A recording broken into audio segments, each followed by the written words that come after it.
one more second. Chase the glory. Viseo.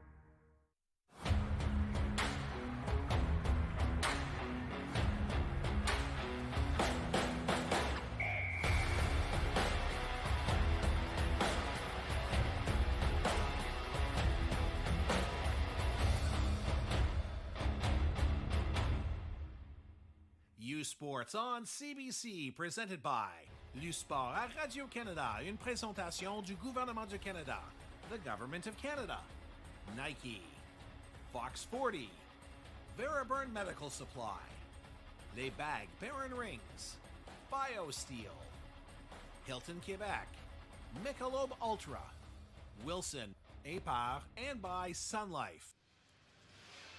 Welcome back here to the 2026 Sun Life U Sports Women's Basketball Final 8 presented by Michelob and Hilton Quebec. Diana Ross, Mo Khan here. All right, Coach, let's dive into it. It is a team you're very familiar with. You've had a few decent years with this team, the McGill Martlets. You played for them many, many years ago against the CanWest champion Calgary Dinos. So we have the Quebec champions and the CanWest champions now in front of us. We talked about these two teams here, different paths, right? CanWest, many thought it was going to be USAS to win it, and they would get in with Regina as being the wild card team and whatever else included. But Calgary ruined the plans for many teams, including USAS, and here they are, rightfully so, to be the champions. Can they do the momentum and carry that over from out west now in Quebec to maybe perhaps win this game and maybe make a run for a medal?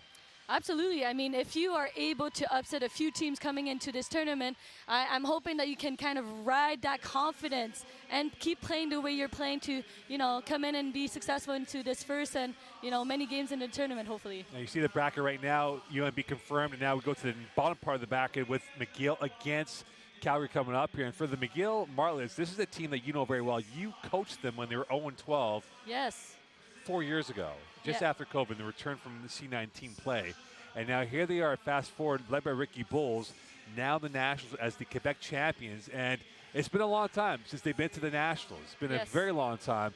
And now here they are. Can they keep up with the pace? Because they're known for their defending, but the scoring can be a little bit lax at times here for them. Yes, absolutely. I mean, you know what I believe in is the way they play together and the way they believe in each other and the way they lean onto their coaching staff. And I think that in itself, it's a powerful tool to have. And obviously, you said it, they're going to find ways to kind of score. But, ultimately, they're going to make it tough on Calgary to also find ways to score. And that's what they pride themselves on. Let's take a look at the key players for this game today. And we've circled these two that could be the stars of this matchup here. Starting off with the McGill Martlets, number 2, Lily Rose Shatila, who's been wonderful, as you see right there, scoring about 16 points a game. She is the driving force at both ends of the court, the heartbeat, the membrane, the vertebrae, you name it. She's everything for McGill. If they get her going, could that be a problem for Calgary? Absolutely. Lily Rose Shatila is, she has a motor. She never stops working. And so, even if she doesn't score, she's going to impact the game in so many ways for McGill. And on the flip side, for the Calgary Dinos, one of the top defenders, if not the best defender in Canada, Amélie Collin from nearby Rimouski, just up the road from Quebec City. It might be her job to babysit Shatila all game long. Can she not stop, but contain Shatila if that's the case to be? I mean, she does have some great ability. She is long, she's physical. She, made her name as the Defensive Player of the Year nationally for a reason. She is a fifth-year guard that is disciplined and gritty. So, they're going to lean on to Collin to deliver defensively and make it tough on McGill. There'll be a heavyweight fight, Shatila against Collin. That will go at it this afternoon between McGill and Calgary on this Thursday afternoon. Game number 1, we saw UNB win rather easily over Carleton. And now game number 2, it's the CanWest champs against the RSQ champions. One will keep their hopes alive for a medal on Saturday afternoon. The other will be relegated to the consolation bracket tomorrow afternoon. And we'll see how this plays out for both teams on this Thursday. So, Coach, I'll ask the same question. How important is that first 2-3 minutes of this game here? McGill's comfortable. They just won the Quebec title on this court less than a week ago. Meanwhile, for Calgary, it's their first trip to Quebec in a very long time. I mean, you know, how comfortable can you be when you're at nationals, Mo? This is the first time for both programs in a long time to be standing right here, playing under the bright lights. And so, as comfortable as you can be, I think the first few possessions are going to be a bit, you know, have a lot of nerves in it. But once that is out of the window, I believe great basketball is coming. Well, we'll have to see some great basketball with these two teams going at it today. It is game number 2 of 4. We'll have 2 more tonight in the evening session.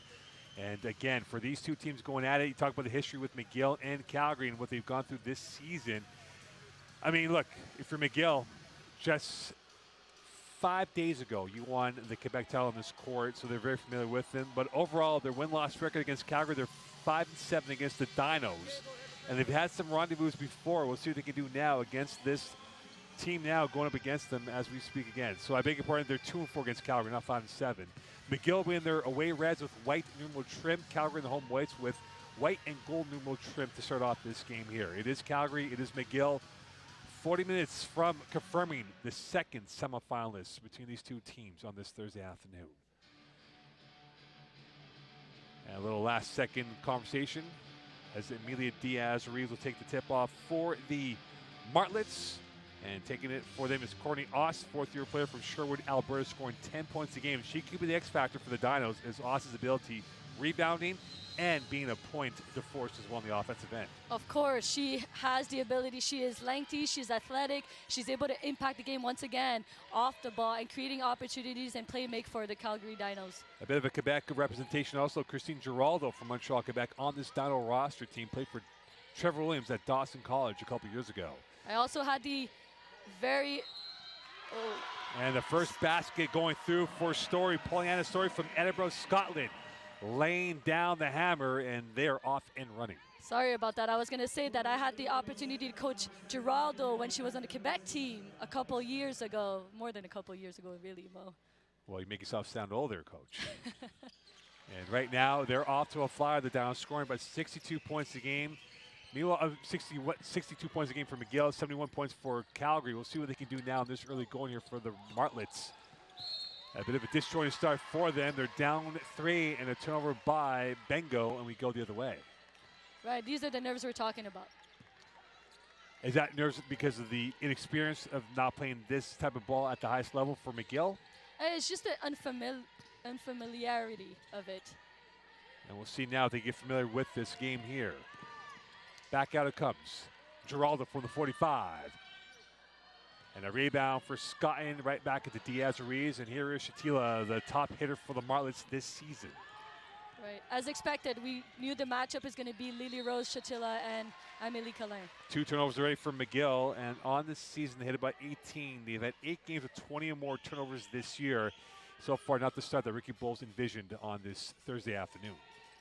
No, it's still early in the game. We're hoping that, you know, they can find a certain flow to it. Giraldo back at the controls, second-year player, has been the glue to this offense.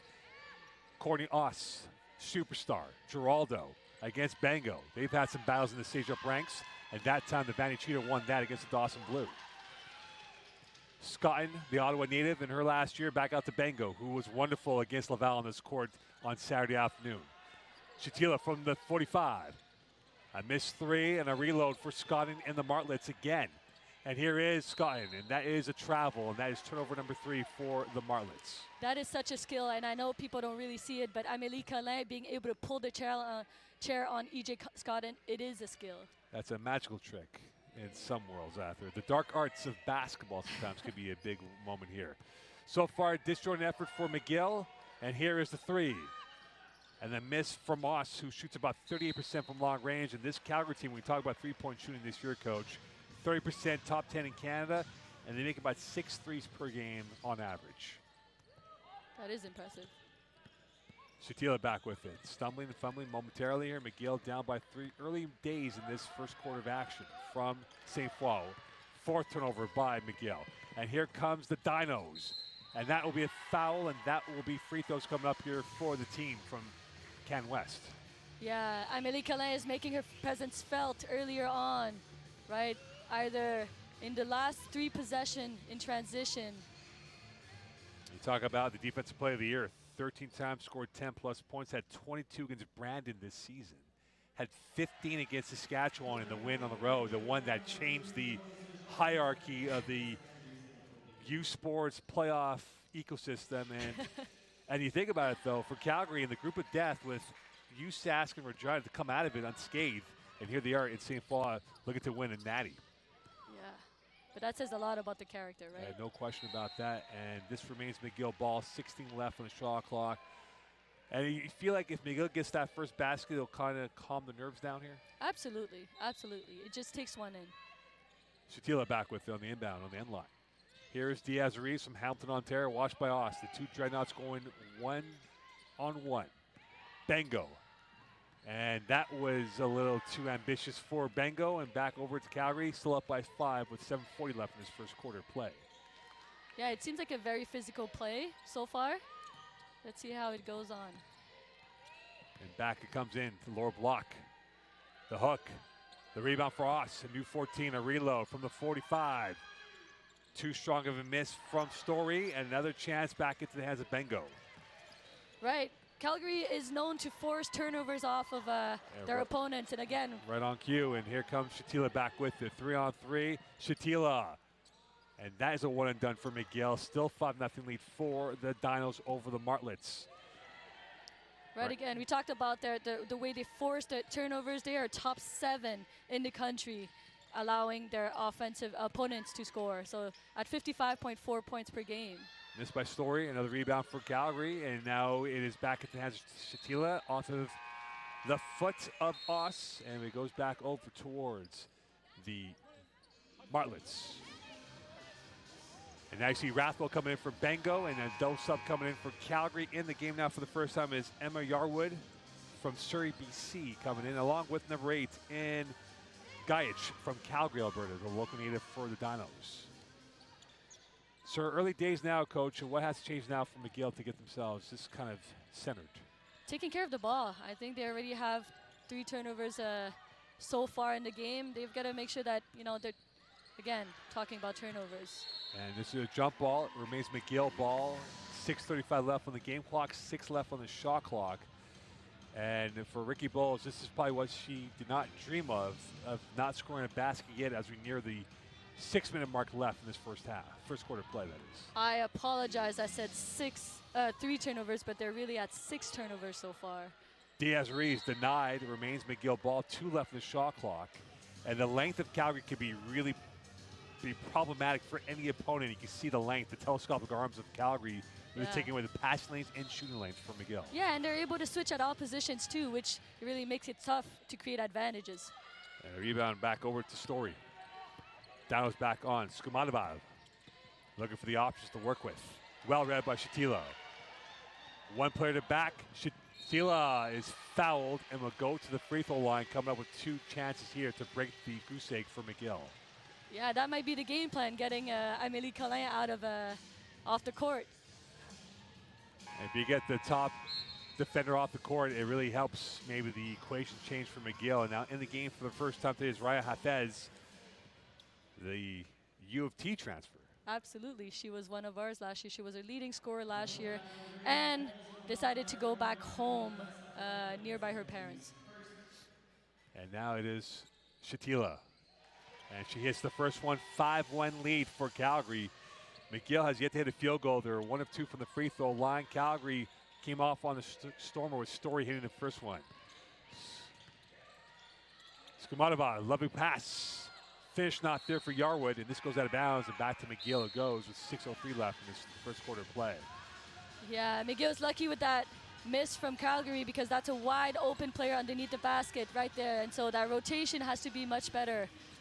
And the game now is Emmy Bukar for the first time, the super sub. She did start the last couple of games for McGill, and she brings that calming force, that calming presence as the quarterback of the offense off the bench. Yeah, she comes with a bit more experience coming from France. Here is Awike, the 5th year, back out. Bukar's 3. The idea was there, but the execution was not, and it goes out of bounds. Yeah, we talked about Calgary's length a bit earlier on, right? It is felt on all front right now. Right now it has been quite the front of Calgary and how they've been so far. They're up 5-1, low scoring so far for either side. Skumanova back with it, watched by Scotton. Skumanova trying to find the outlet. Yarwood. Back out it goes to the width of the court. Here is Gajic. The fade. And a rebound right back to Bukal. That's a great defensive possession by McGill. Awike thought about it, will go post play. Diaz-Ruiz facing up on the byline. Going up in traffic, losing the handle. Scotton, Diaz-Ruiz, 10 left in the shot clock. The left hook denied, rebound, loose ball. And the confirmation is McGill ball with 7 left in the shot clock. Yeah, Calgary are making it tough on McGill to find any kind of opportunities, any kind of rotation so far.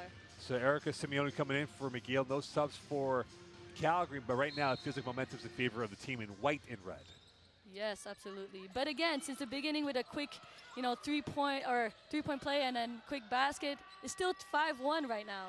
Still remains 5-1. Here's Hafez back with it. On the gallop, going towards the left. Open from the flats for 3. And a rebound right to Rathwall. The Saskatchewan native will bring it back up court. Here's Bukal on her bike. The trail, Awike from the center arc and off the heel again for McGill. They're 0 for 2 from long range. And this week back over to Calgary with 4:36 left in this first quarter. I'm expecting a very defensive oriented game today. Timeout call on the court. You're watching the 2026 Sun Life U Sports Women's Basketball Final 8 presented by Michelob in Hilton, Quebec on CBC. Calgary up 5-1 from St. Foy, Quebec. Stay tuned.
CBC Sports is the home of University of Sports in Canada, the best youth sports men's volleyball teams battle at the 2026 BioSteel Men's Volleyball Championship, March 13th to the 15th from the University of Windsor. Catch the action exclusively on CBC Gem, CBCSports.ca, and CBC Sports YouTube, U Sports on CBC, where champions are made. And right now, you get your tickets to go to Windsor for the men's volleyball event. And right now, Coach, the champions from Alberta are leading the champions from Quebec by 4. It's been a low-scoring effort here, but I would imagine there'll be a robust amount of points coming sooner than later. Yeah, I mean, you expect that from both teams, but again, I think both teams really take pride on how they defend in games. So for those who might be in the gambling world, for those who have the over, the under might be the play right now, as both teams do defend the ball well. I talk about McGill only giving up 56 points a game, and next door to them is Calgary at 55 points. Both top 10 teams defending points against this year. Exactly, and I think Calgary's personnel makes it easier on them just because they can switch at opposition. And Diaz-Ruiz can switch it on, but cannot find the conclusion of desire. 4 minutes left in this first quarter of play. Hafez now, drive-by, jumper, rebound, loose ball, cleanup, and Courtney Oss opens up her account on that sequence, and they're up by 6. Yeah, that's where, again, their length and their height and their physicality is where it's going to be a bit difficult for McGill if they don't put a body early onto them. And Diaz-Ruiz gets the body on that, her first 2 points of the day. 11 times she scored 10-plus points for the Martlets this season. Yeah, that's a great second-year player from McGill. They can build on with her as they move on into the next few years. Skumanova finding its way through. Here is Gajic. In the teeth, off balance, play on, rebound. Milan will get it back over to Calgary. Here's Hafez. too strong, and back to Bukar goes down by 4. Right, that was a bit more of a hectic possessions for Calgary there. I would say it's more chaotic. Chaotic. There you go. It was more chaos, organized chaos for that matter. Simeone. Here's Bengo. Here's Diaz-Ruiz, watched by us. Strong move to the hoop. And that clanks away. Rebound Diaz-Ruiz, second by the cherry. Reload, Bengo. Bukar caught in 2 minds nearly. And Hafez will block it off for Bukar. 4 left in the shot clock for McGill. Bukar, and that was a shot clock near violation for McGill. Interesting enough. And the cleanup right there for us. She starts it and will finish it, and they're up by 6, the biggest lead of the day. That's exactly what it is. It's, you know, we've got to find a way to get to the rim as McGill, and on the other side, we've got to find a way to, stop transition defense. And Scotland can't get to that cleanly. Oss has been everywhere for the Dinos. And here come the Dinos the other way. Oss slow to get up, though. Hopefully not hurt too badly. And they'll back it up with Gajic at the controls. Oss now back in the frame of the picture. A 9-3 lead for the Dinos over the Martlets. High-low, in for 2 is Milam. Johnny needed to gain the 2-pointer there. Timeout called by Bulls. They want to talk about it, down by a score of 11-3. And this is uncharted territory for the Martlets here, Coach, and how this has not been going to script. And for Calgary, they have mucked it up, and they're up by the current scoreline of 8 against the Martlets. Yeah, I mean, you know what? You said uncharted territory. I think McGill are used to being down and being able to grind back into the game, and so I'm not too worried for them right now. I do want to commend, Calgary for their defensive effort and, their activity off the ball and creating turnovers. They created 6 turnovers so far for McGill in this first quarter already. And that's the thing for McGill. We'll see what they can do in their 14th appearance at the Nationals. Meanwhile, for Calgary, you talk about them. They're the 9-time Can West champions. The first time they've won since 2001, Diana. This has been a long time coming for this Dino team. And this is the 60th anniversary of their team from 65-66 that got inducted into the Hall of Fame recently. So they're trying to have that symmetry of what they did 60 years ago to present-day Dino basketball. And so far, they're off to a good start, up by 8. You sound like an encyclopedia. Well, the fine folks at the University of Calgary and McGill were very gracious to give me some key nuggets of information. So, I always say the SIDs at these schools are the mountain of information that they have. They have so much to give us, and it's so key to make sure that these young women have the proper recognition at this level of sports. I love that. And now for McGill, trying to find the recognition. They're down by 8, Coach. What has changed for them now going to the final 154 this first quarter play? I mean, let's see. Hopefully, with that timeout, they can cut the bleed for a split second here. And also finding opportunities at the rim a bit better than the first 8 minutes of the game. Bango, quiet start for her. Here's Shatila. Bouncing off, whistle, and this will be a foul on Calgary. And if there's one thing about Lily Rose Shatila is that first step, very quick coming off with the ball in her hands. Lightning fast. And it also helps that she can shoot the ball, right? And so the closeout have to be a bit tighter. And so now she can create that opportunity going downhill. Shatila and Geraldo were former teammates in Sagerup with Dawson College a couple years ago. Oh, that is true. Forgot about that. Wells overcooked that shot out of bounds, and this will be McGill ball, 7 left on the shot clock. So Wells in the game for the first time today. No subs lined up for Calgary. And with 1:30 left, could McGill find point number 5? Yeah, they're shooting 7% from the field right now, which is not great.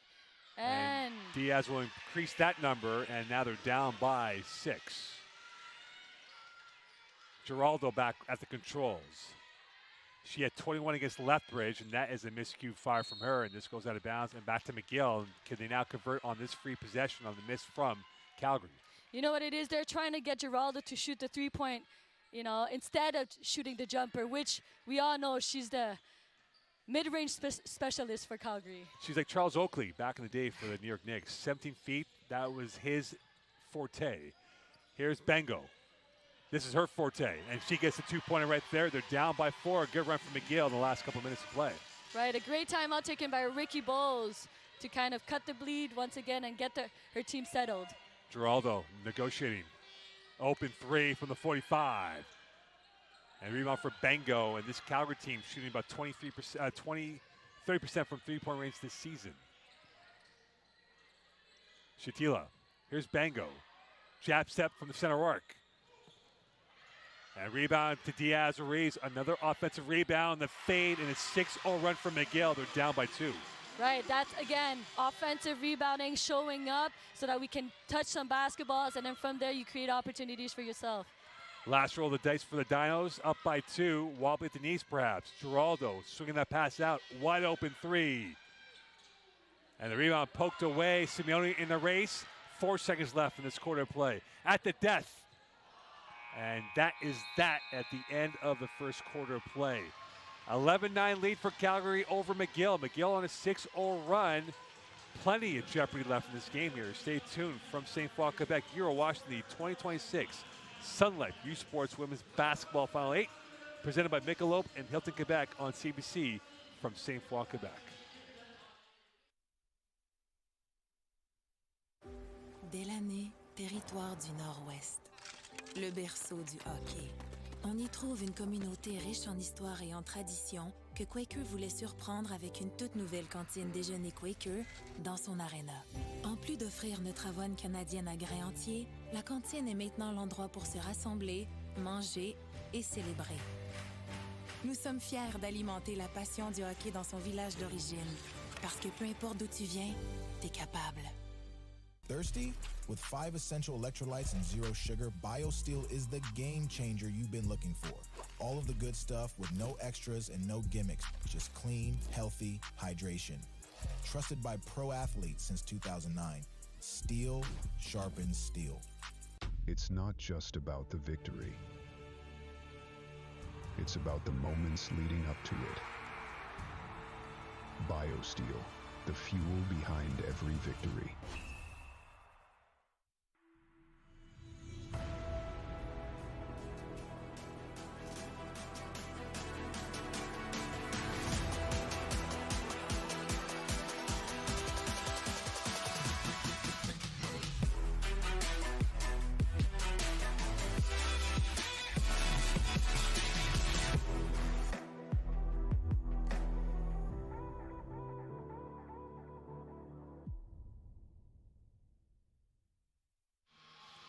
Welcome back here, Coach Dan Erasmo Khan on game number 2, Calgary McGill. It is Dinos up by a score 11-9 over the Martlets.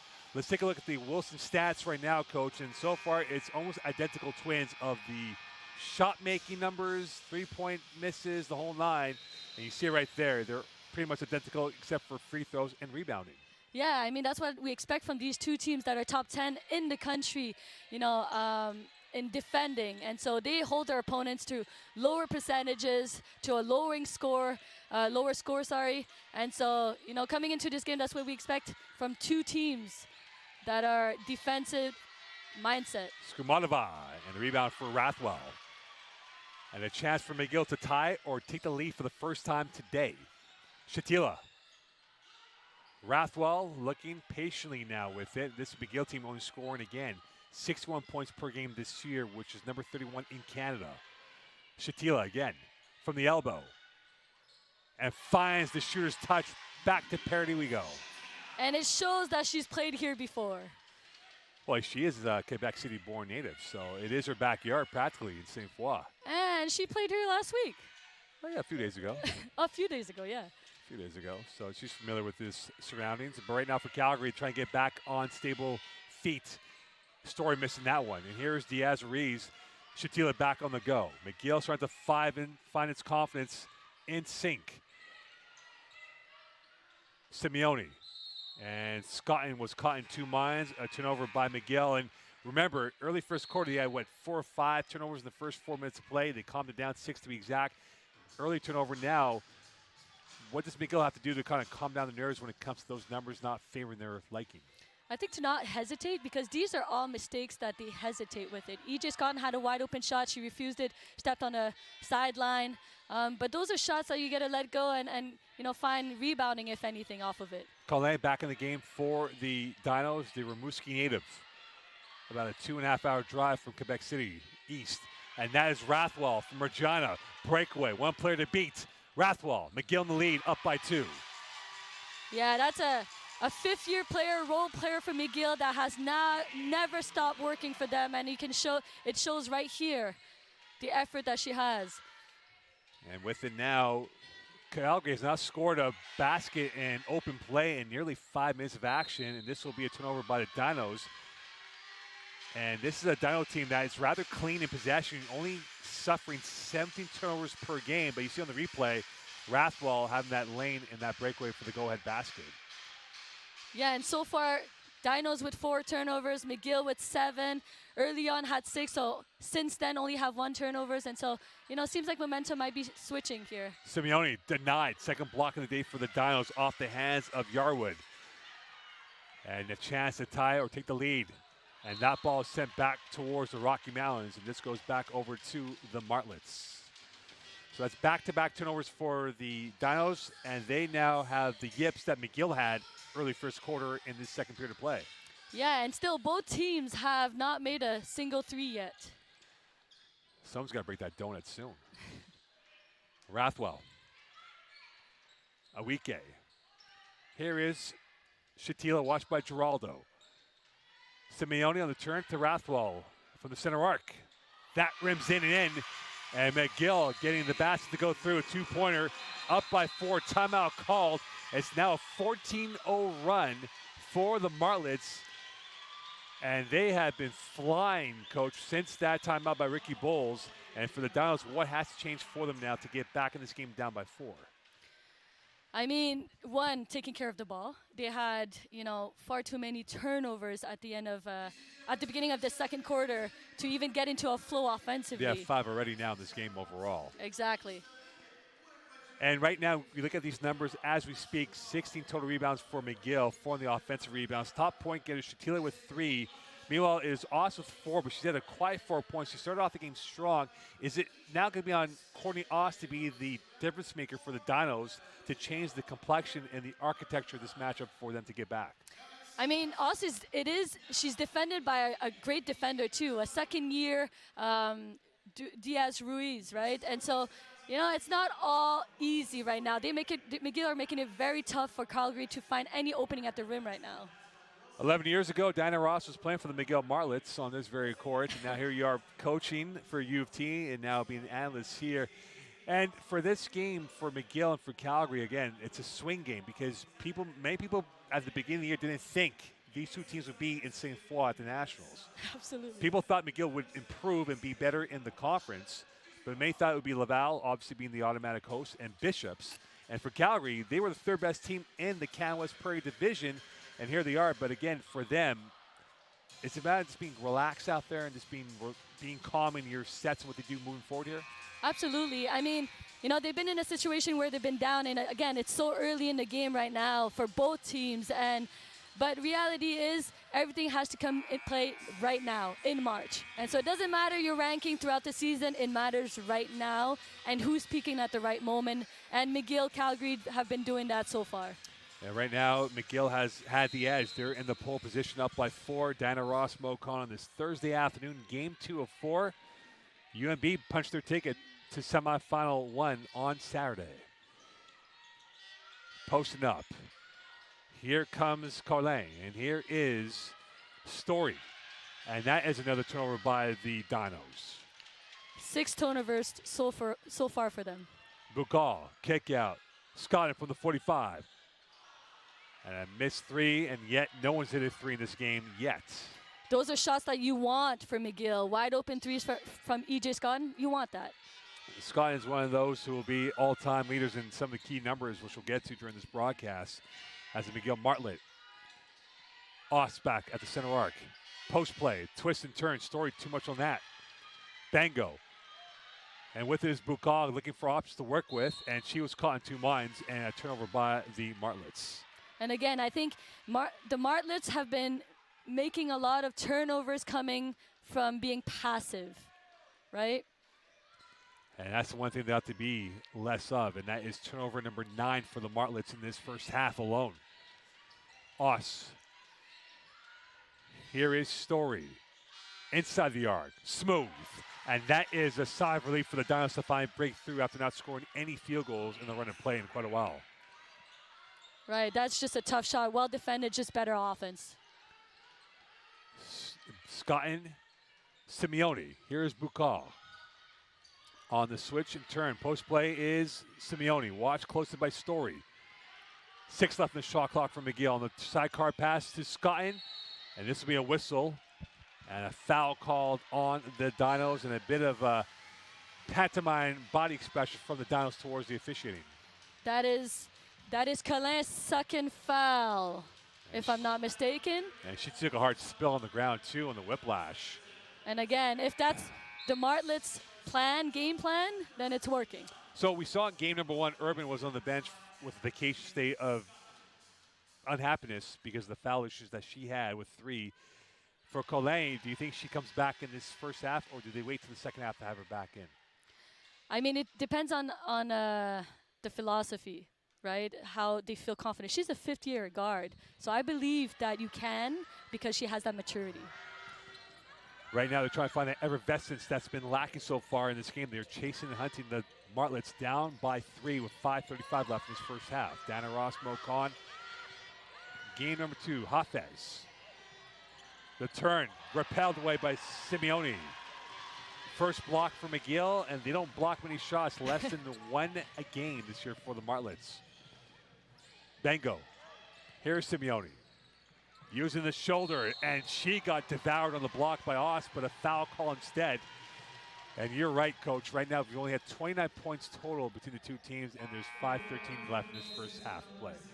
I am going to say having Diaz-Ruiz and Simeone on this team, 2 second years that are carrying a lot for the McGill Martlets right now. They are solid on the defensive end. They are solid on the offensive end. So I am looking forward to their growth in the next few years. Except when they play U of T, I would imagine. Absolutely. And that's when you hope they don't grow and they stunt in their growth. And Diaz-Ruiz missing that free throw. They're now 2 of 4 in this quarter. They're up by 4.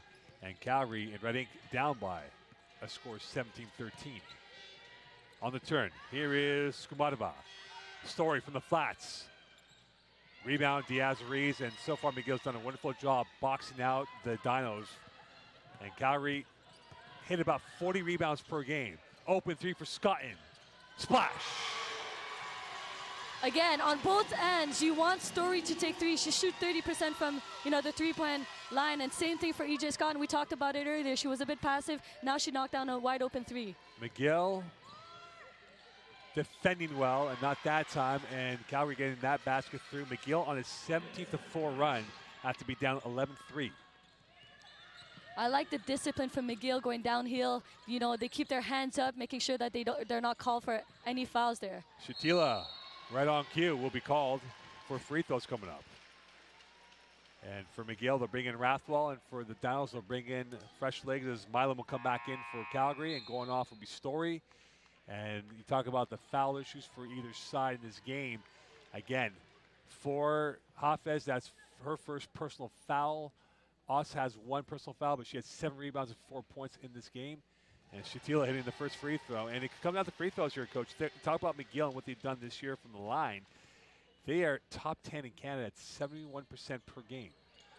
Yeah, I mean, especially in a conference like the RCQ where it's very tight. You play against the same team all season long. And so you've got to make sure you capitalize on those freebies. Diaz-Ruiz losing the handle. Tough play. Well defended by Calgary, and a shot clock violation by McGill. And it goes back to Calgary south of 4.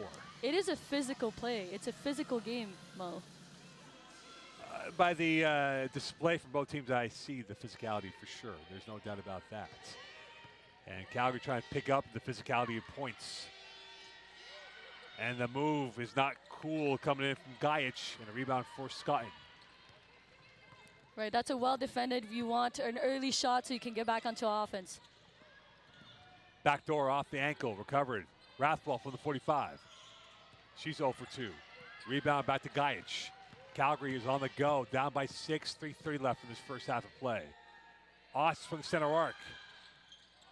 And a rebound finding its way through, and a whistle and a foul, and this will be free throws coming up for Skumatova for the Dinos.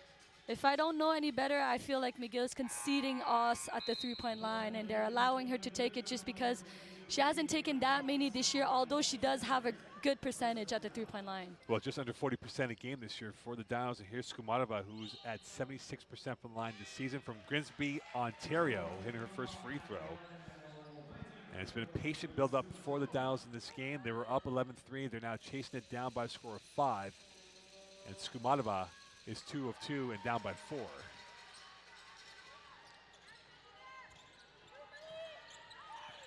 And the defense picking up for Calgary. With it is Shatila, washed by Gajic. Still Shatila back with it. Gajic on her right hip pocket, trying to work her way through, help along the way. Diaz-Reeves, 5 left in the shot clock for McGill. Rathwell, Shatila at the death, and that lacked the quality required. Yeah, you can see the ball is stuck on the side, and I think that's what Calgary wants, to keep the ball on the sideline and make it tough for McGill to kind of swing it along. Gajic, Oss, short, rebound, Oss, second by the cherry is sweet, and the dancing feet coming up big for the Dino. They're now down by 2. Right. 21-19 on the scoreboard. Shatila back with it. McGill has gone cold of late from the field. They were on a roll before, and now up by 2. Shatila, that rims out. Awesome to clean up. Yeah, I feel like McGill's offense is very stagnant right now. The ball can't be moving, hasn't moved around on the other side yet, and now easy transition for Calgary to come back into this game. Milan moving that ball around, and a timeout called by the Martlets. And then all of a sudden, it's now a 7-0 run for the Dinos. They're back in this game at 21 apiece from Laval University. Diana Ross, Mo Khan, Coach Diana Ross here. What's being said in that McGill huddle right now when you look at the fact that they've given up 7 without reply from Calgary? Probably some offensive movement, trying to get the ball into the weak side a bit more, finding opportunities on the catch. And now on the other side, hoping that McGill can stop that transition a bit better there. And right now, we'll see what happens for them to move forward here in this sequence. It is a 21-21 game between Calgary and McGill. Don't forget, we do have women's hockey championships coming up very soon. CBC Sports is the home of University Sports in Canada. Cast the best U Sports women's hockey teams as they face off in the 2026 Miller Waste Systems U Sports Hockey Championships in Woolwich, Ontario. The action begins Thursday, March 19th on CBC Gem, CBCSports.ca, CBC Sports YouTube, U Sports on CBC, where champions are made. Get your tickets from March 19th to the 22nd. All right, Coach, it's a 21-21 game here between these two teams, and again, it might be first 1 to 50 wins at this clip that we're going at. It seems like it, and if you really follow the story all season long, that's exactly what it is. It's 56 points per game that McGill allows their opponent, and same thing for Calgary, 55.4, so it does make a lot of sense. Well, McGill only went 1-1 when they scored 70 points or more in a game this season. Right. 6 games we've had 60 points or less. Here's a weekend. And a rebound right back over to Calgary, and a chance to retake the lead again late first half. Right, already there, they were able to get into that paint. And Gajic will get into that paint with ease, and they're back up by 2 with 1:44 left. McGill wobbly at the knees. And here is Bengo, who's been quiet so far. Had a wonderful game for the Martlets in the win over Laval in the Quebec title game last Saturday. Awike from the center arc. Splash! 2 threes in this quarter. Great value from Awike. Yeah, I mean, she was short on the first one, be able to set her feet better on the second one and knock it down. And now confirmed as a 3-pointer. They're up by 2. Giraldo from 14. That's her spot. That's it. She's a mid-range specialist. I called it earlier. Fluid and flowing when she gets to that point, and back to a 1-point lead for the Dinos over the Martlets. So a 2-pointer confirmed for Awike, and as for Giraldo.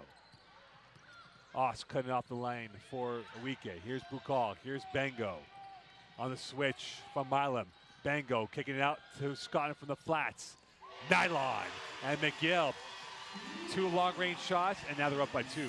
Again, we talked about it before the timeout. The ball was staying on the sideline a lot, and now they reversed it a couple of times. Look, they were able to find opportunities. Giraldo. Oss, part 2. And that's smooth, and they're back to a 27-27 game. Also already has 10 rebounds in this game. Only 10. Only 10. On her way to maybe 20-plus rebounds. We saw Butts with a huge game for UNB. She went 30-15, and Oss is off to a wonderful start for the Dinos. 8 left on the game clock. Aweke, Oss with a rejection. Doing it at both ends of the court for the Dinos today. All right, 4 seconds left on the shot clock. 6 left on the game clock, and they'll bring in Shatila in for this last roll of the dice, so plenty of time to get off a shot here, Coach. You would imagine that would be Shatila pulling the trigger on this potential last shot here. You would want to. Or EJ Scott. And unfortunately for Bukar, caught in 2 minds. And her blushes will not be spared, and it goes back over to Calgary with 4.8 left. Plenty of time to get off a quality shot for themselves.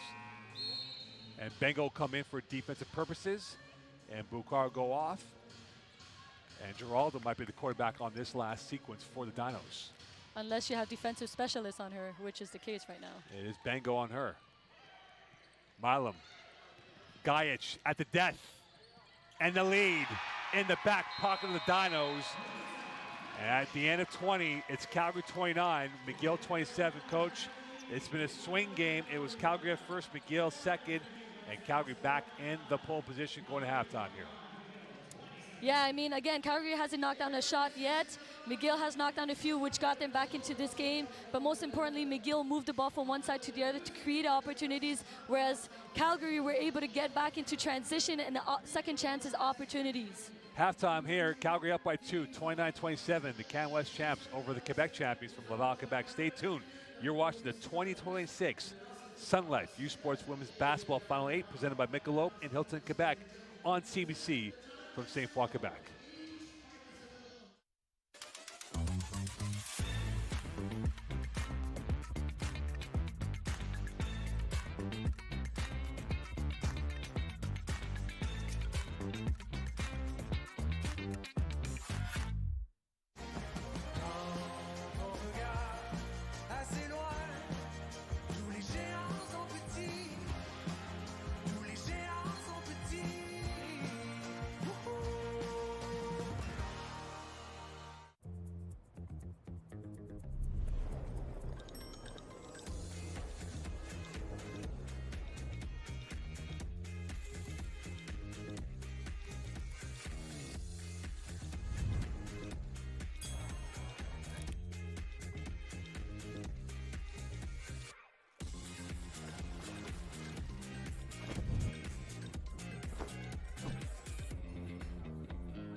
Hi, my name is Courtney Oss. I am a 4th-year student in anthropology at the University of Calgary. I got started in basketball just by playing every sport growing up in high school. My parents kind of just threw me into everything to see what I liked best and kind of stuck. I would say that I like to play very quick and fast. I always grew up as one of the faster players on all my teams, so just running the floor and playing strong on defense and offense. I define success not based on if we win or lose, but how we play in the game, whether we play together, and if we win, great. If not, at least we played together and stuck it through as a team. I look up to my dad. He played basketball growing up too, and he just inspires me in all aspects of life. My teammates have helped me become a better person and player. On the court, giving great feedback, telling me where to be, and off the court, reminding me to have fun and be goofy sometimes. This season, keys to our success have been playing with pace, playing disciplined and strong. Defense has always been a big one. My greatest accomplishment would probably be in my first year. I played ACAC, and I was on the first team All-Star team, and I got Rookie of the Year as well. Being a youth sports student athlete is really intense. It's hard. It comes with a lot of dedication, but in the end, it's worth it. What makes our team special this year would probably be the different types of people we have on our team. We have lots of different characters who really bring out different aspects of each other, whether it's on the court or off the court. And we all get along off the court, which helps immensely with chemistry on court.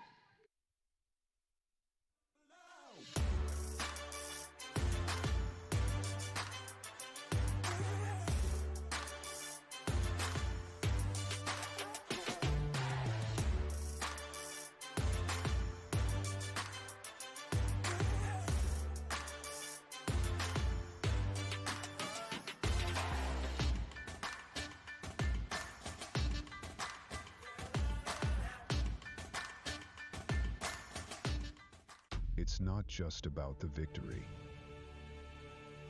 It's about the moments leading up to it. BioSteel, the fuel behind every victory. Thirsty? With 5 essential electrolytes and 0 sugar, BioSteel is the game changer you've been looking for. All of the good stuff with no extras and no gimmicks. Just clean, healthy hydration. Trusted by pro athletes since 2009. Steel sharpens steel.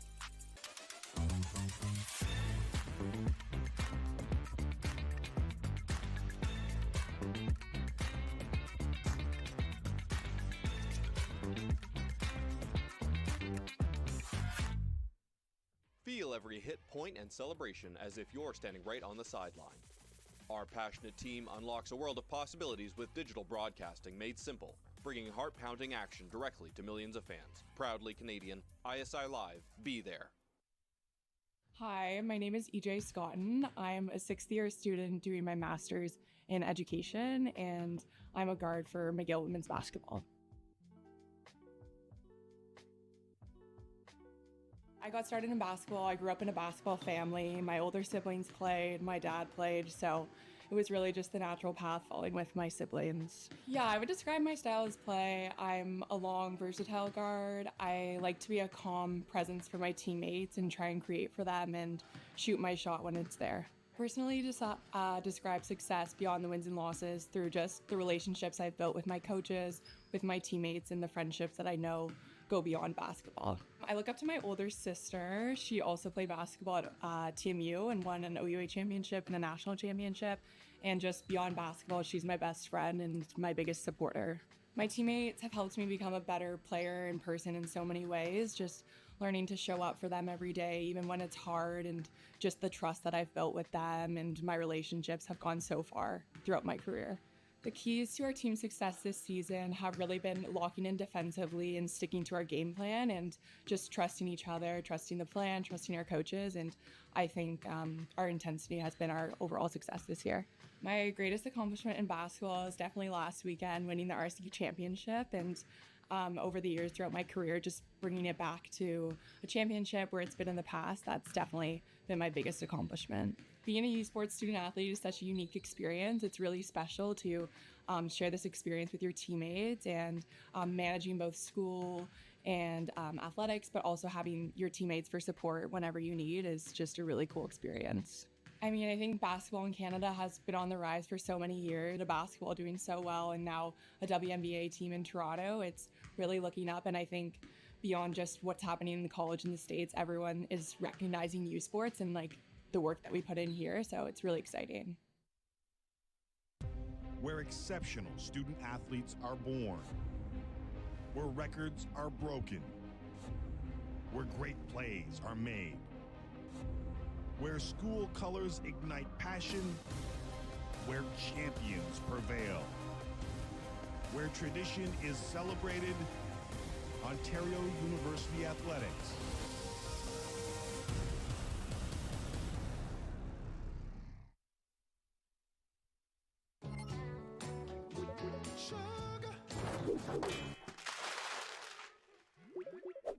That's embarrassing. You know it's not embarrassing? Using FIG for a home improvement loan. A quick, simple, and transparent offer in minutes. Borrow better with FIG.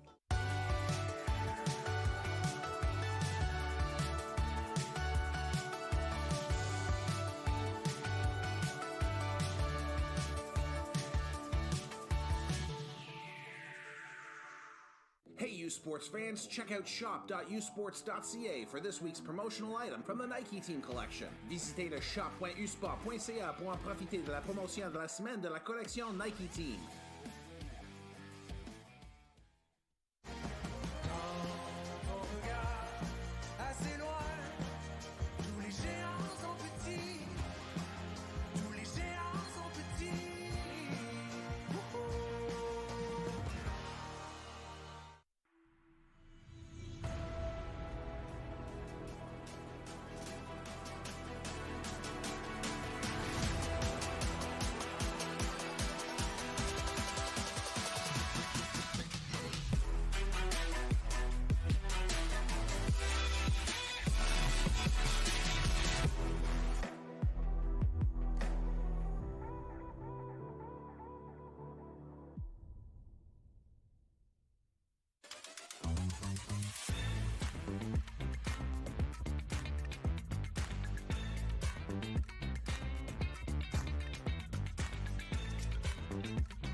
Welcome back here to St. Foy, Quebec. Diana Ross Mocon.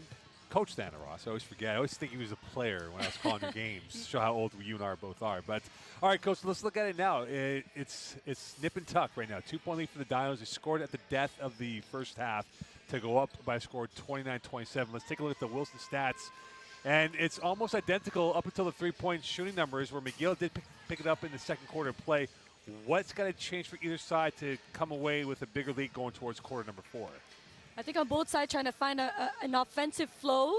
I think Calgary has been doing a really good job keeping McGill's offense a bit more stagnant with their ball pressure, keeping the ball on the sideline a lot. Same thing for McGill, finding a way to get into transition a bit better. And both ends trying to take care of the ball a bit more. I think they had like runs of turning over the ball and miscommunicating and miscues. Well, you talk about miscues, right? That first 2.5 minutes, it looked like McGill was on pace for 100 turnovers. They had 6 in the first 2.5 minutes of play, and just couldn't find any rhythm. They were in cement practically, and Calgary was able to get that early lead. But then in the second quarter, it was Calgary that ran into the issues of turnovers. Is it pretty much whoever plays clean ball is going to win this game at this point with the way it's going? I think it's going to be decision making. I think it's going to be the details and the angles of your passes. I think it's going to be meeting your ball. I think it's going to be, making sure that we don't allow offensive rebound. At this time of the year, Mo, it's all about the fundamentals. Right. And you look at some of the key players here. You look at Poliana's Story. You look at Hafez. One player that I'm looking at, Courtney Oss, and what she's done so far for Calgary, both ends of the court. She's been dynamic and could be the X factor why Calgary could win against McGill today. Again, she already has 11 rebounds. She has 8 points, 11 rebounds. So again, McGill has to do a much better job on Oss, keeping her away from second chances opportunities. So E.J. Scott was 7, Diaz Ruiz was 6. Lily Rose Shatila only has 4 points on 1 of 5 shooting. Is that a win for Calgary that Shatila has not had the same success in prior games up until now? Absolutely. I mean, Lily Rose has an average of 16 points per game. And so keeping her at 4 right now is, it's a win for Calgary for sure. Well, a win is what they want. A win will move them towards UNB, and that will happen on Saturday afternoon. The last place these teams want to be is on Friday evening in the consolation bracket. That means you're not going to win a medal or be in competition for a medal for the weekend games here. As we get ready for the second half of action from St. Foy, Quebec, University of Laval, the site of the 2026 Sun Life U Sports Women's Basketball Final 8 presented by McGill and Hilton, Quebec. And Rathwell put McGill ahead. In fact, McGill, that was their first go-ahead points of the game for the Martlets. And when you look at it now, Coach, and how this has played out, fouls, the one player we talked about, the top defender in Canada, Amélie Collin, she ran into issues, and McGill was able to have a little bit of free will attacking the rim with more ease than before. How important will Collin be in the second half for the Dinos? I mean, the thing about Collin is that having her on the lineup allows them to switch at opposition. And having her physicality, having her hounding Lily Rose Shatila is going to make it tougher for McGill to find a certain flow, right? And again, McGill, if they're able to get Collin out of the game with a quick foul right now, then, they're giving themselves a really good chance. And we'll see what the chances are going to be for both these teams as we're a minute away from the start of this third quarter. And for Calgary, we talked about it before. Calgary and McGill, no one thought they'd be here. Here they are. They've earned their right to be here. And Calgary's one of those teams that's been the heartbreakers. They've been breaking hearts. They broke USAC's heart in their playoff run, the Can West playoff, right? They took out UBC at UBC. So they've gone on the road and done it before. So this is going to be no foreign element for them to come at a neutral court or quote-unquote a court not in the Can West to win this matchup here. So it's going to be fascinating to see how they can come out here in the second half. Yeah, they're like road warriors at this point. They don't really care where they're playing as long as they're playing, right? Well, I, for one, care. If this is outdoors right now, I will not be broadcasting the game. It's minus 22 outdoors with the wind chill. This morning, waking up here in the windy area of St. Foy, Quebec, it was a lot different from yesterday, where it was much more comfortable than today's weather. Yeah, definitely don't like that. No, we don't. So we're not, good news is, Coach, we're now 3 months away from summer, just to let you know. Yeah, it doesn't feel like that, no? Not yet. But right now, it's a little bit cooler than normal in terms of the points for either side. Only a total of 56 points combined by both teams in the first half. But now, second half action underway. McGill going left to right. Calgary right to left. 20 minutes, maybe more required, with these two teams about to duke it out in the third and fourth quarters coming up right now. The more the better, Mo. Well, free basketball means a lot. It delays our plans afterwards of enjoying the night of St. Foy. Here is Diaz-Ruiz. Babby on ice as Diaz-Ruiz getting the first two, and they're back to 29-29. That's what they want. That's what they want Emilia to be comfortable and aggressive to the rim. Giraldo. Open lane, and that's the easiest basket for Poliana Story in her career as a Calgary Dino. But that's what Giraldo does. She attracts a lot of attention, allowing Story to be wide open at the rebounding end. Good start for both teams. 1 for 1. It's still a 2-point lead for the Dinos. Scotton. Shatila's three. And so far, she's 1 of 6 from the field. 0-2 from 3. Transition play now for the Dinos. Back out it goes, and Colin back in, which is good news for the Dinos. Against Diaz-Ruiz, the hook. Rebound, and Diaz-Ruiz won that 50-50 over Oss. It's a great defense by Diaz-Ruiz. Here's Bengo. Stopping, looking, twisting, turning, cannot find the bucket yet. Second bite of the cherry will be short, out of bounds, and this remains McGill ball. And for Bengo so far today, Coach, she's 1 of 5 from the field. Yeah, some great effort. You just got to be able to convert it. And that's the story for McGill right now. And for Bengo, you talk about her value. She led McGill with 18 points on this very court on 8 of 19 shooting against Laval last Saturday. Denied by Story. Jump ball arrow point towards Calgary. And we go the other way with Calgary up by 2. We talk a lot about Shatila and the impact that she has on the McGill team, but Daniela and Bengo is their heartbeat. What she does for them, the leadership that she brings, the effort and the grit that she brings to this team is, invaluable. And here is someone who brings the grit in Giraldo for the Dinos. Great play. Second play is smooth, and that comes up first best for the Dinos, and they're up by 4 again. You can see coming back from this halftime, Calgary are taking advantage of McGill's pick and roll defense. And Shatila out of bounds, remains McGill ball, and she got out of the way in the nick of time because that would have been last touched by her out of bounds. Smart move. And smart play. Trying to politic her way with the referees. Felt like she got impeded a couple times physically by the tough Calgary defending. End line now for Shatila on the end line pass coming up. And here is Diaz-Ruiz against Story. Open 3 for Shatila. Back heel, another one and done for McGill. Seems like her shot is very flat. She's 0-3 from long range so far today. She scores about 16 a game this year, 28% from 3-point range. Byline pass, Story, and that's been their DNA with those two so far in the second half. Right, just like we just spoke about, their ball screen coverage has been taken advantage of.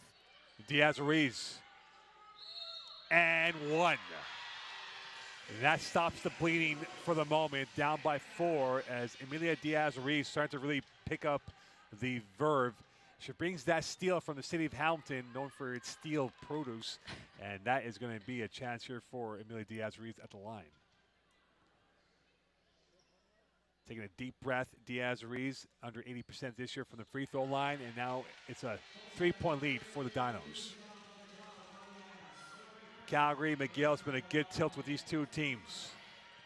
Giraldo. This is her spot. Not that time. Rebound. Giraldo on the recovery again. Calgary has been a lot more aggressive on the rebounding end coming back from this halftime. Story from the line. And Diaz-Ruiz on cleanup. And Bengal will be back with it. 7:08 left in this third quarter play. And losing the handle, and another turnover by McGill. Same deja vu from the first quarter. Oss rebounded right into the hands of Simeone. And McGill a bit twitchy right now, Coach. And is it nerves that's starting to pick up for them? Again, the lack of experience playing this type of big-time basketball late in the season? Or is it Calgary's physicality that makes them turn it over, and their physicality, the angles and the speed, and it might be both, honestly. And you see Ricky Bowles talking to Bengal just to kind of calm herself down on the sidelines before she gets back into the hopper. Shatila, Diaz-Ruiz, plan A, comes up with a plan A finish, and they're down by 1. She scored the last 5 points for McGill. Hey, if you look at Diaz-Ruiz, you would never think that she's a second-year player. Unassuming that she is. Super unassuming. Very quiet, but very devastating. And here's someone who can be a power driver and finish, and there's a jump ball with Diaz-Ruiz and Oss, and this goes back to McGill, and a chance for the Martlets to get back to lead again. Right, again, Martlets have to make sure that they do a much better job on the defensive rebounding end, because now it allows Calgary to get opportunities here that you don't want. Well, right now the Route 1 finish has been Diaz-Ruiz for McGill, and Shatila has been very cold so far. Here's Rathwell, who had the go-ahead basket in the first quarter of play for the Martlets. They're a Saskatchewan native. Here is the three. Missed by Scotton, and a rebound to Story. Into the hands it comes over towards Colin. Trailing, Oss. Strong. And that is going to be a marché, and we go the other way. Yeah, they are comfortable with Oss taking the open three. And again, you can see Diaz-Ruiz just waiting for her in that key, hoping that she's going to miscue like this travel here. For those keeping score at home, Calgary's 0-7 from long range today. Right. It's not their most pristine effort, and they're a top 10 three-point shooting team in Canada. And twice a shot, 50% or better, against Winnipeg and Brandon this season. And we talked about, Calgary's defense impacting McGill's turnover, but same thing, is it McGill's defense that is impacting their numbers at the three-point line? And right now, Shatila cannot find the impact in the scoreboard with her shooting. Colin will do so on the other side, a 5-point swing, and Calgary up by 3. Simeone. Overload to the right, and here's the sidecar movement from Simeone to Shatila. And this is going to be another whistle, and this will be a foul called on Calgary. And that will be the second team foul on the Dinos in this quarter of play. Yeah, we mentioned it earlier. It's a physical game. Both teams are defensive minded, and so they take pride into that side of the ball for sure. And Bukal back with it. Slow start for her in the first half. Here's Scott from the same spot. Same reaction of not a finish. And with it is Story, and back over it comes to Colin. Bukal on Colin. The point guard's going at it as we speak. Gajic. She is silky smooth with the ball in her hands. 8 left in the shot clock. And a turnover by Calgary. Here's the go-ahead pass to Bukal. Trailing it through to Rathwell. Awike from the center arc. And that will clank away from the net. It looked like for a moment that went through the net on the clank. Yeah, it did seem like it, huh? Still, McGill down by 3. Gajic at the controls at the logo. Watched by Bukal, looking for the outlet of options to work with. Gajic on her left, in the paint. McGill being patient with their defending. Calgary 3 left in the shot clock. And the rebound right back to Bukal. So both teams have gone cold in the last couple of possessions on offense. Yeah, and kudos to both teams playing defense. Hard defense and, not allowing second chances opportunities. And Awike with another missed 3. That's 0 for 2 in this quarter of play for Christy Awike, the 5th year. 4:05 left in this action. Combined now, McGill and Calgary 3 of 25 from three-point range. Not a great percentage, huh, for both teams. They would not be in a three-point contest. That is for sure. Here is the big player in Yarwood, and that is Con 2 months for Yarwood. And you're right about something, Coach. You made that observation. Timeout call. We'll get to the observation after this timeout here. You're watching the 2026 Sun Life Youth Sports Women's Basketball Final 8 presented by Michelob and Hilton, Quebec on CBC. Calgary up by a score of 3 over McGill. Stay tuned. Delaney, Northwest Territories, the birthplace of hockey. Here, you'll find a community full of history and tradition. A community that Quaker surprised by transforming their arena kitchen into a Quaker breakfast bar. Stocked with our Canadian whole grain oats, it's now a place to gather, to eat, and to celebrate. We're proud to feed the passion for hockey in the place where it all started. Because we believe no matter where you're from, you've got this.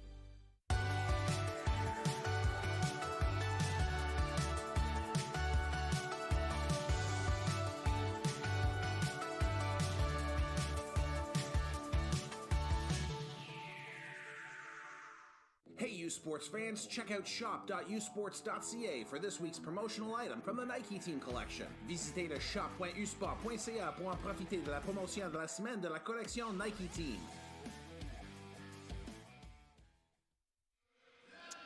CBC Sports is the home of University Sports in Canada. The best U Sports women's volleyball teams head to Langley, BC for the 2026 U Sports Women's Volleyball Championship presented by Booster Juice March 13th to 15th. Catch the action exclusively on CBC Gem, CBCSport.ca, and CBC Sports YouTube. U Sports and CBC, where champions are made. And also men's hockey. You can catch the best of men's hockey as they face off at the 2026 University Cup presented by Steel Mazda live from Halifax. The action begins March 19th at 12 p.m. East on CBC Gem, CBC Sports, CBC YouTube, and U Sports on CBC. Coach, we're talking about the bigs for Calgary being left open far away from the net. Is that a pattern of behavior for McGill to say, you know what, we'll let your bigs decide what to do and maybe have a couple of flubs as they've had so far? I think it's personnel based more than anything. It's like if that big or that forward hasn't shot any three, then at this point, why are we not going to clog the paint and making sure that make it tougher for other players on Calgary's floor? Well, we'll see who can be more neat and tidy in this last final 3:33 left in this third quarter play. Gajic going up and in, and she's been slashing like a surgeon on the McGill Heart, and they're up by 5. It's well played defensively. It's just better offense from Gajic. And Lily Rose Shatila, quiet day for her, and if she's quiet, that is not good news for the Martlets. Diaz-Ruiz tippy-toeing along the end line.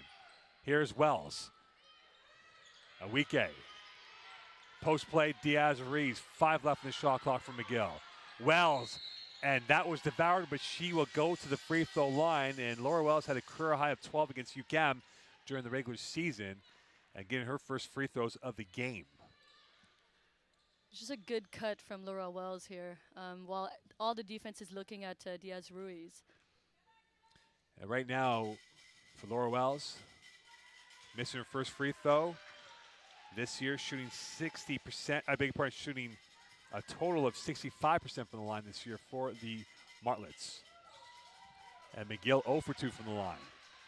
And they're down by 5, south of 3. And Lily Rose Shatila, 1 of 9 from the field so far today. Giraldo. Oss, authoritative.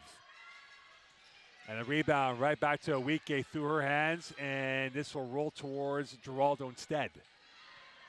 And it'll be back into Gajic's hands. Quick feet. 3 left in the shot clock for Giraldo. And she blew a tire, and she is slow to get up, and she might have rolled an ankle because the way that was not a normal landing on the court. Yeah. I hope she's all right. It looks like she's okay. She's on her twos, thankfully on her own power. But Christine Giraldo is that glue for the Dinos offense at both ends of the court. Yes, and you never want a player to go down, never. So. Never. And here is Lily Rose Shatila back with it. Watched by Gajic. She's babysat her step for step, and so far 1 of 9 from the field. Bengo. Kick out. Scotton in traffic. And a rebound to us. Yeah, Calgary has been doing a really good job limiting wide open shots for McGill and forcing them to take tough shots down in that paint. Back out to Colin. Here is the high-low, and Bango read that perfectly, intended for Gajic, and now McGill's got to push this agenda forward. Numbers favoring them. Diaz-Ruiz looking, one-on-one, going up, and that might have been too ambitious from Diaz-Ruiz against Milam. And now with 1:46 left, we are going in Calgary's way on possession. Yeah, McGill couldn't take advantage of the fact that they had, was it Gajic on the ground or? Gajic, yeah. Yeah, she was on the ground. It was 5-on-4 and couldn't find the open shooter on the weak side in EJ Scotton here. That's unfortunate. Now got to defend on a 5-on-5 again. If you rewind to the Quebec semifinal with Bishops and McGill, McGill's down 40-30 after 3. They won on a 19-5 run to win that game against the Gators. So a 5-point deficit, not too much of an issue for them. No, I've said it earlier in the game. They've been in this position for too long, too many times. Here goes Shatila. Scotland from the flats. And that will ping-pong his way into the hands of Colin. Again, if you're McGill, you live with these shots. You want EJ Scotton to take these shots. And Scotland is now 2 of 6 from 3 so far today. Milam. And that's soft by Milam, and they're up by 7. Great offense from Calgary on that. And Calgary's trying to really expound their vice grip on the Martlets, and McGill trying to wriggle away out of it, down by 7. 1:02 left in this third quarter of play. McGill will have the next quarter up ahead, but they want to get this a bit closer and make it a bit more twitchy for Calgary.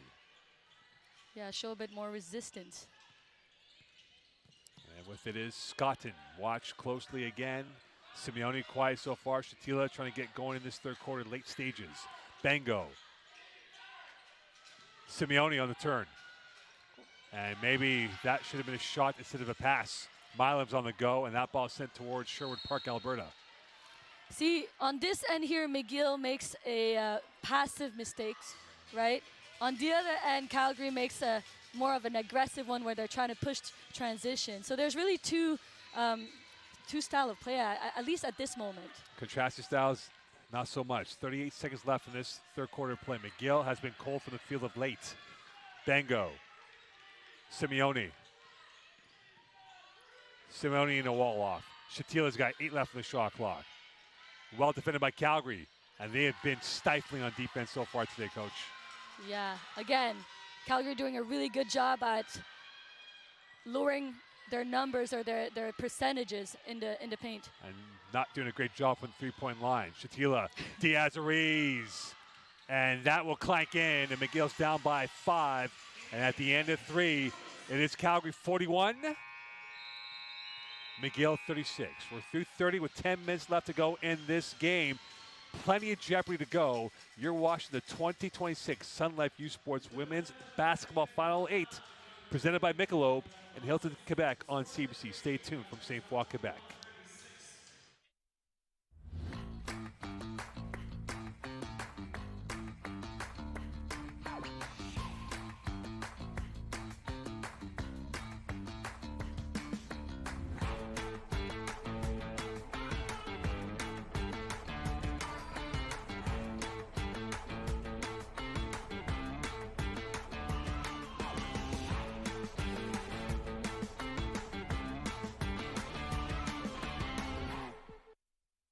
Le sport en direct sur ICTout.tv. 100% énergie. 100% gratuit. Votre meilleur plan de match pour voir des performances exceptionnelles. Des athlètes de grand talent. Des sports de haut niveau. Tout ça sur l'appareil de votre choix. C'est simple et gratuit sur ICTout.tv.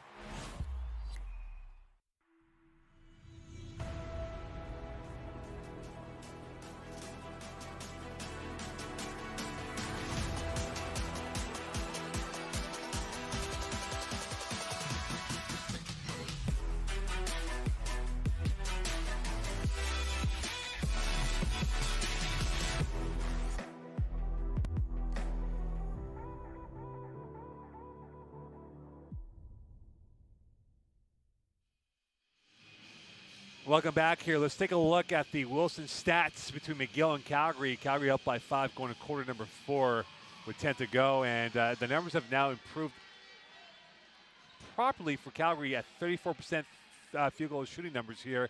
But again, a big donut from three-point range for Calgary in this game. I mean, you said improve, but really both field goal percentage, three-point percentage, McGill's free throw percentage has been very low in this game. But we talk about both team impacting each other's offense, right? They make it tough, and you know, defense win games. That's just what it is. McGill is 5-11 from the free throw line. They're down by 6. They've missed 6 points. They could be up by 1. And Calgary so far only 5 trips, but they're perfect from those 5 trips. It makes a difference. Free throws can make or break teams, right? You know that as well as anyone else, Coach. Absolutely. Here's Geraldo on the inbound. On the end line, 8 left in the shot clock for 3. And Calgary cannot buy a 3-point shot in this game. And that's last touch by Oss, who has been buzzing at both ends of the court. And she, as I said before, could be the X factor. She is the X factor in this game.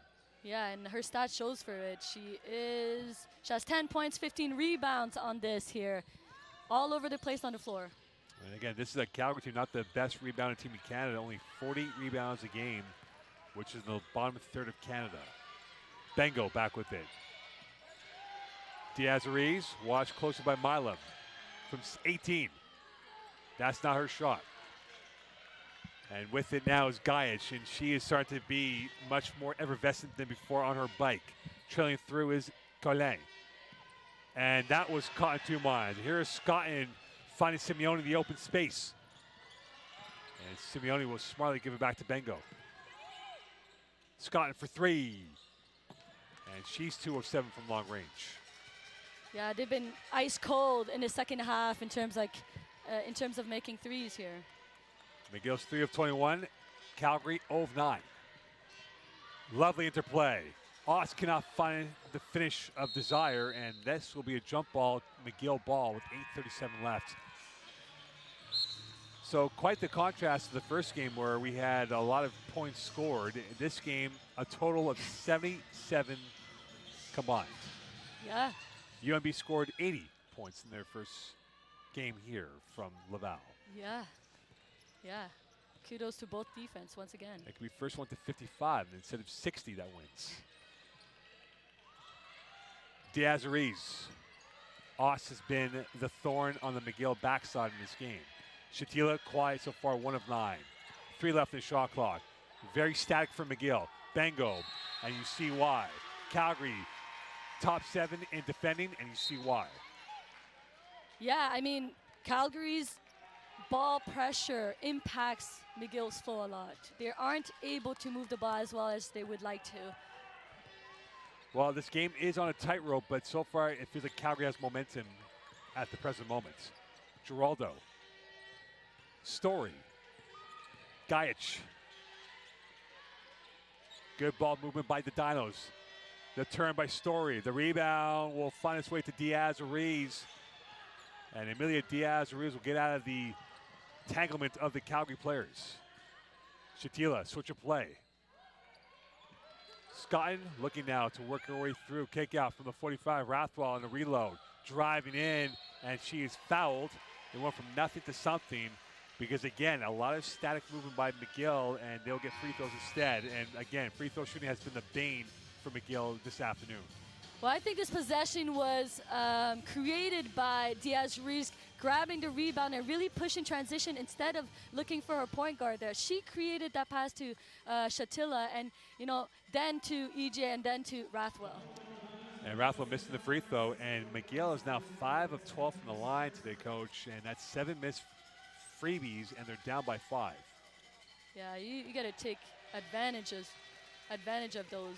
For sure. And this is a McGill team that's top 10 in Canada, 71%, which is number 8 in Canada during the regular season. Playoffs are different. Nationals are different. Calais, Oss, whistle, foul, and this will be against Shatila. So if you're Ricky Bowles, what do you do to get Shatila going? Move the ball. Play in transition. Get the ball inside, kick it back out on the weak side. When the ball goes in, we've got to start moving on the, on the perimeter to try to create defense to turn their head a bit more. Skumakova will find us. Open jumper. And that is confirmed by Story, who got knocked over, and they're up by 6. And McGill has work to do now. Yeah, again, the ball got in, got right back out, and she's able to, knock down a shot there. Scotland directing traffic. Here is Shatila, watched by Colin. And Rathwell was not expecting that pass. She was a tourist on that pass from Shatila, and not the best game so far for the star player for the Martlets. And that is turnover number 15 for McGill. Yeah, it feels like it's a bit more disconnected. There's no flow for McGill right now. There's definitely not the same wavelength for McGill and their players on the court. Here's Story, and she's been the story in this fourth quarter play. Timeout called by McGill. Bowles wants to talk about it. It's a 45-37 lead for the Dinos over McGill. 6:36 left in this quarter play. You're watching the 2026 Sun Life U Sports Women's Basketball Final 8, presented by Michelob in Hilton, Quebec on CBC.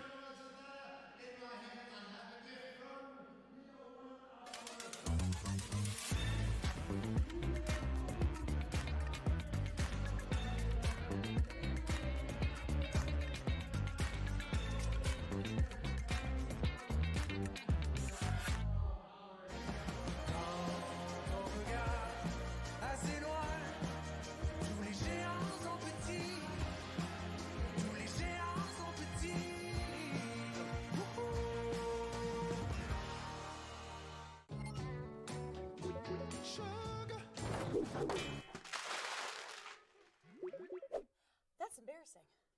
It's not embarrassing. Using FIG for a home improvement loan. A quick, simple, and transparent offer in minutes. Borrow better with FIG.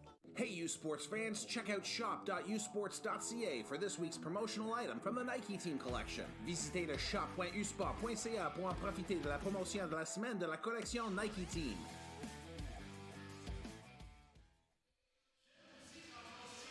The 2026 BioSteel U Sports Men's Volleyball Championship is headed to the University of Windsor, March 13th to 15th.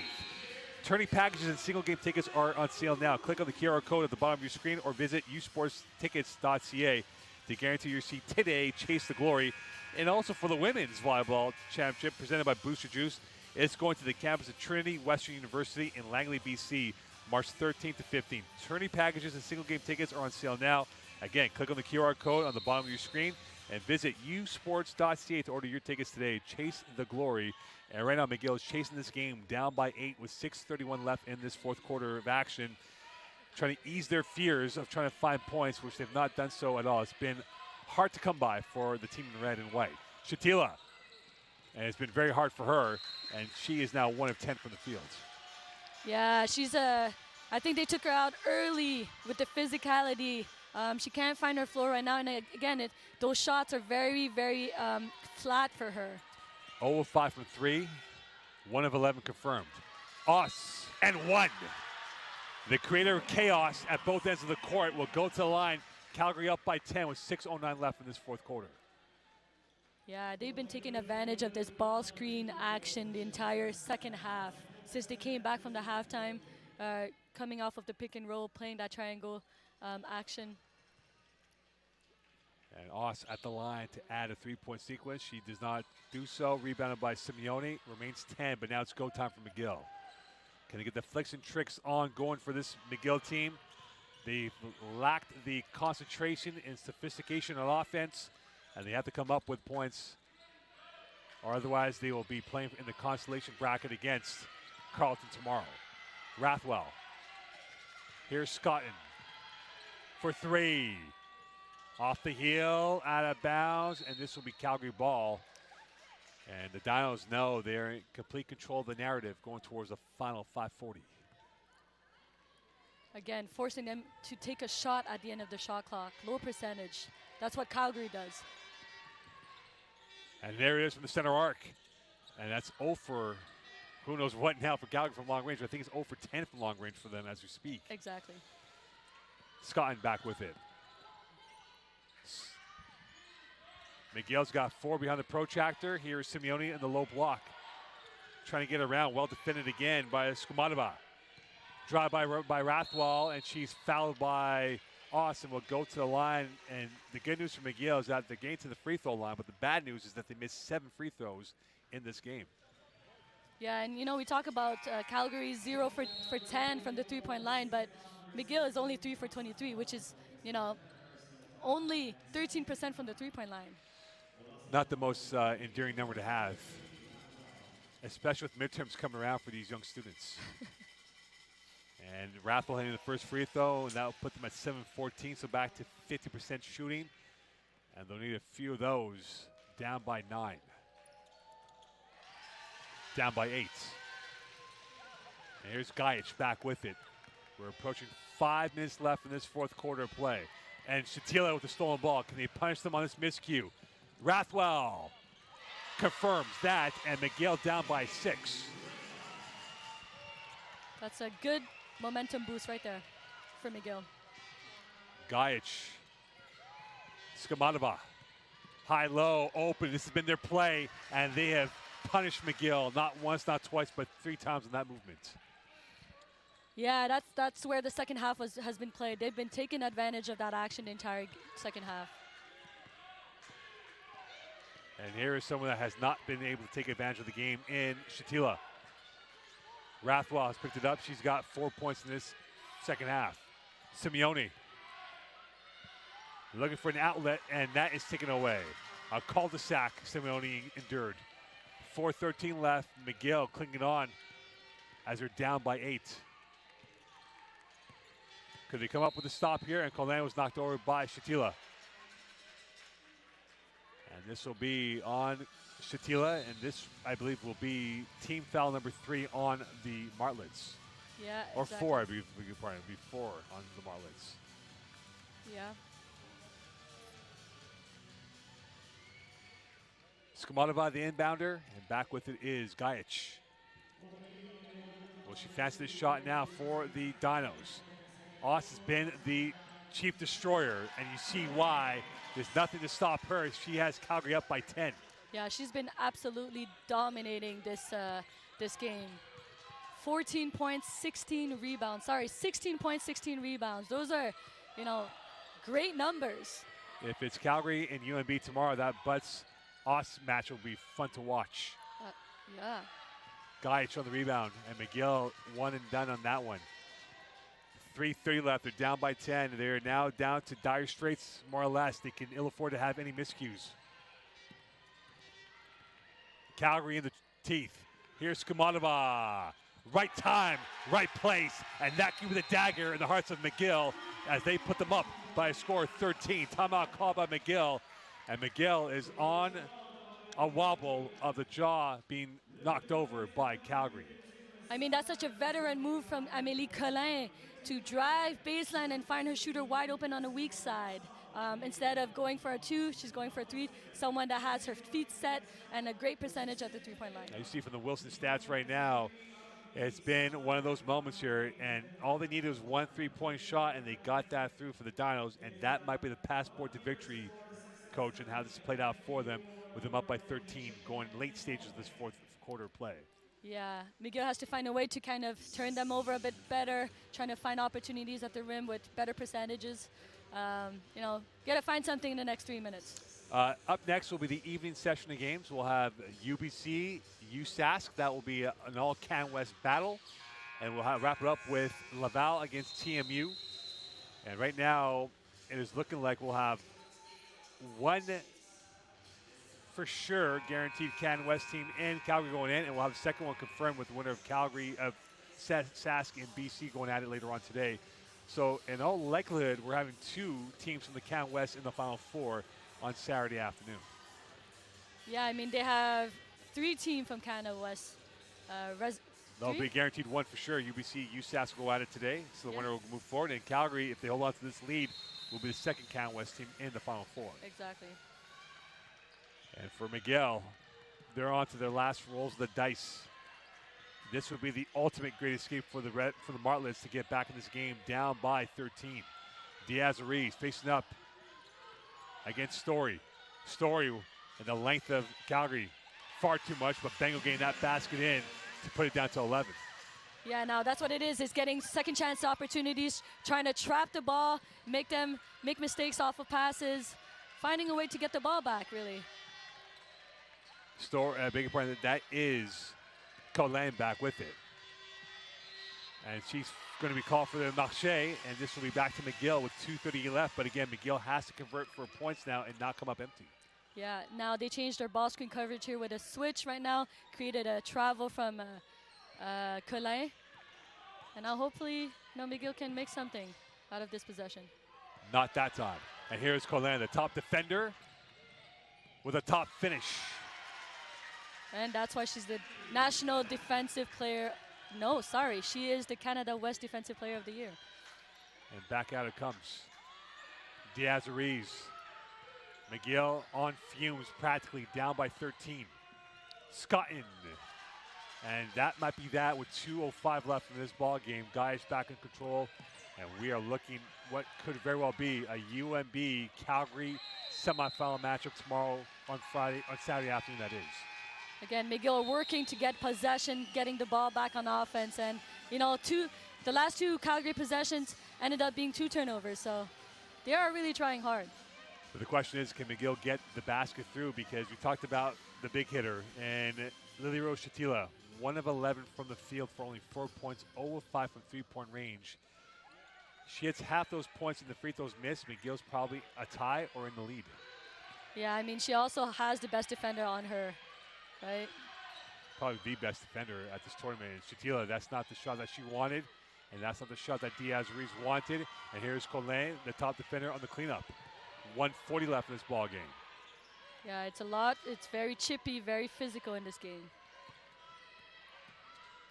Post play. Oss. She started the game with points, and she will end this game with points, put them up by 15. And this might be too little too late now for the Martlets. Yeah, they're really running with it right now, Calgary. Calgary is running away like a train. A team that last won the title in '89. Bengo. Rebound Oss.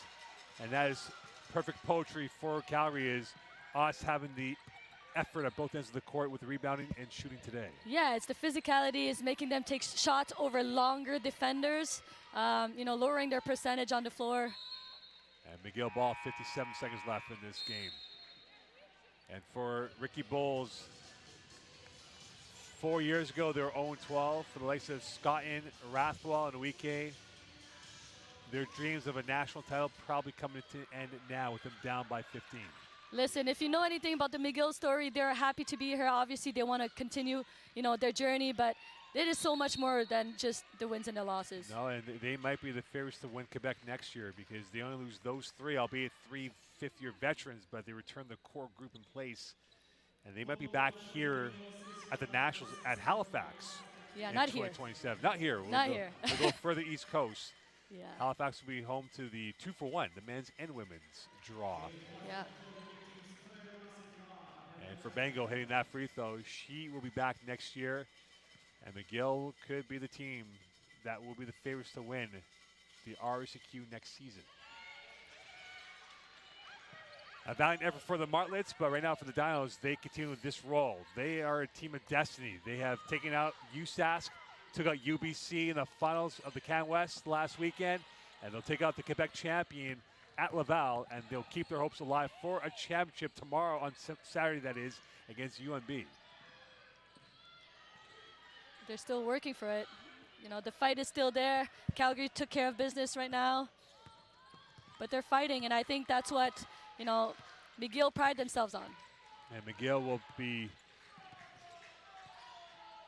not happy about this game, but know they have a chance in the consolation bracket to extend their stay by one more day. They'll play tomorrow afternoon against Carleton. They're a 417 rival, or 407. Is it Highway 407 from Montreal to Ottawa? It's 407, right? I think so. I don't know. I'm really bad with sense of direction, so don't ask me about that. It's the highway rivalry that they have. That they'll play each other tomorrow. Yeah, they did play Carleton a bit earlier in January as a non-conference game. and lost by 15. And for that, they lose by 13 to Calgary. Calgary will move on. They'll play UNB on Saturday. And McGill will be relegated to the consolation bracket tomorrow afternoon against Carleton. Delight for the Dinos, despair for the Martlets coach. And we could talk about the start of the game, which was slow for McGill, and the fourth quarter, which they could not find any cutting edge on offense, because in the final tally, when it's all said and done, the Dinos scored 18 points combined in the third and fourth quarter, 9 points each quarter in the second half. Yeah, I mean, that's what it is. And we knew Calgary was, going to defend and make it tough on McGill to score some baskets. And we talked about it. Both teams hold their opponents to under 56 points again. And as you can see today, that's exactly the story of the game. When you think about McGill, 3 of the 4 quarters scored only 9 points each quarter. They scored 18 in the second quarter, which was their momentum generator. But they couldn't generate much after that, only 18 in the second half. And Calgary scored 29, which was more than enough. We said first one to 60 would win. Calgary got 58. Yeah. So we're off by 2. Looking at the final tally here, the numbers presented by Wilson, Calgary much better when it comes to the field goal numbers over McGill. Yeah, and again, I think both very defensive-minded. And as you can see, the numbers are pretty low in terms of the three-point percentage, in terms of the field goal percentage. But rebounding-wise, very similar. But ultimately is being able to, put the ball in the hoop, right? And that was something McGill could not do. Here is the player of the game presentations coming up.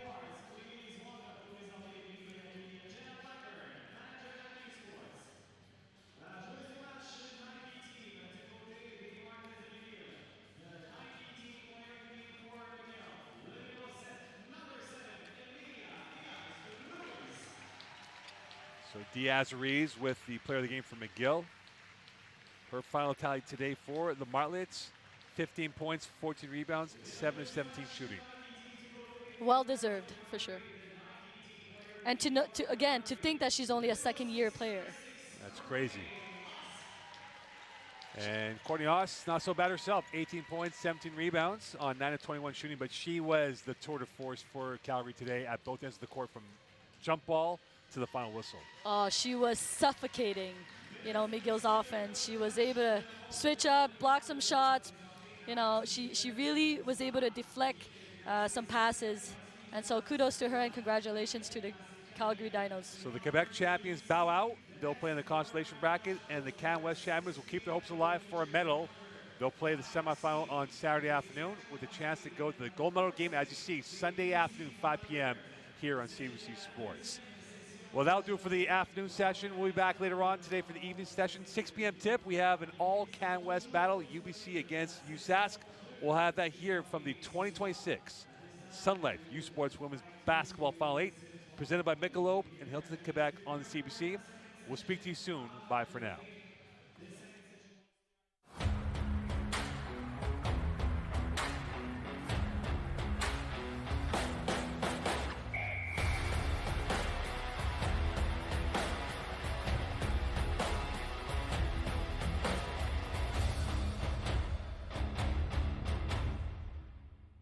U Sports on CBC, presented by l'U-Sport à Radio-Canada, une présentation du gouvernement du Canada, the Government of Canada, Nike, Fox 40, Veriburn Medical Supply, Les Bagues Baron Rings, BioSteel, Hilton Quebec, Michelob Ultra, Wilson, APAR, and by Sun Life.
That's embarrassing. You know it's not embarrassing? Using FIG for a home improvement loan. A quick, simple, and transparent offer in minutes. Borrow better with FIG. Le sport en direct sur icitout.tv. 100% énergie.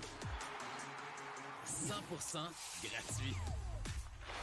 Votre meilleur plan de match pour voir des performances exceptionnelles. Des athlètes de grand talent. Des sports de haut niveau. Tout ça sur l'appareil de votre choix. C'est simple et gratuit sur icitout.tv. Hey, U Sports fans, check out shop.usports.ca for this week's promotional item from the Nike Team Collection. Visitez le shop.usport.ca pour en profiter de la promotion de la semaine de la collection Nike Team.